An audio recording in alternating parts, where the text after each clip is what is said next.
Long ago, at the foothills of Mount Kaf, there existed a city known to the world as Gulistan-e-Iram. Everyone, congratulations. The special thing about this city was that its people were never sad. The rulers of this kingdom, King Salamat and Queen Aliyah, were famous because of their only daughter, Rabia.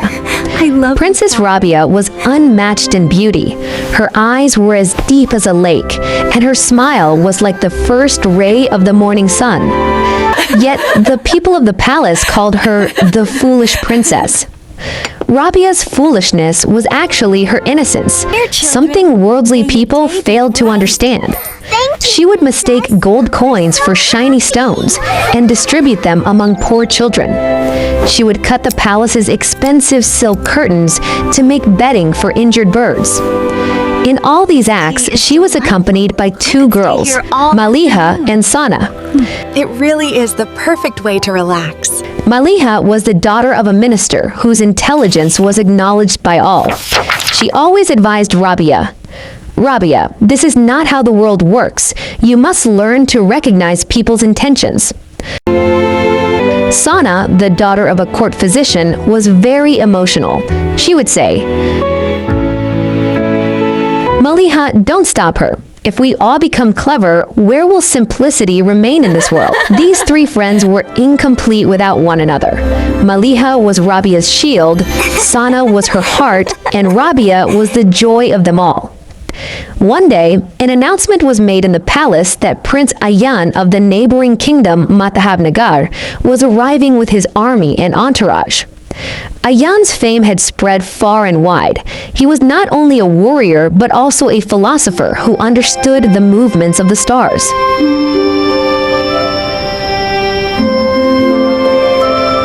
The king says to his wife, "I want the match between Rabia and Ayan to happen, but I am afraid. I fear that Rabia might upset Ayan with some innocent act of hers." King says in Princess Friend, "The responsibility is on both of you that during Prince Ayan's stay, Rabia behaves like a sensible princess. Teach her manners. Teach her how to speak properly." Maliha and Sana surrounded Rabia. Maliha spread maps before her and said, "It will be a difficult journey. "Look, Rabia, when Ayan comes, you must talk about the state's borders and trade." Princess Sana says, "And you must wear these heavy ornaments so that you look like a queen." "Doesn't Ayan like flowers? Doesn't he talk to butterflies?" Maliha slapped her forehead and said, "Rabia, he is a prince, not a gardener." When Prince Ayan arrived at the palace, he was welcomed with cannon salutes. On Maliha's insistence, Rabia wore the heavy royal dress, but her heart remained stuck in the garden. When Ayan saw Rabia, he was impressed by her beauty, but he did not see in her eyes the sparkle he was searching for. Rabia sat silently like a statue.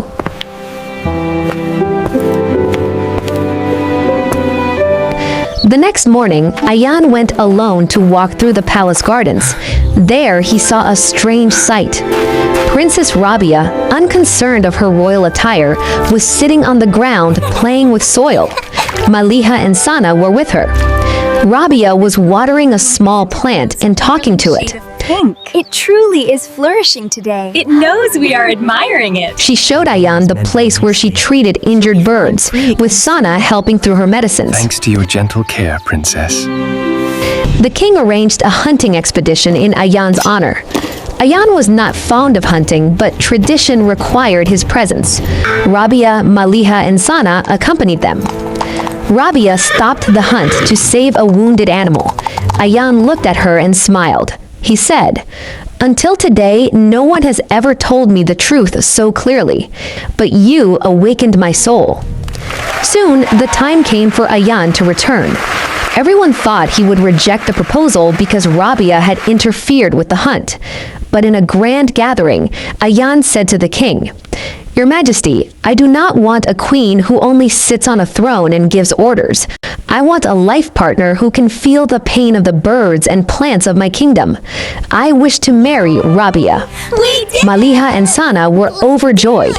Rabia proved that there is no wisdom greater than truth and simplicity. The wedding ceremony was no less than a fairy tale. Rabia wore a white dress like a fairy, adorned with real flowers. Maliha was appointed chief advisor of the kingdom, and Sana was given the position of royal healer.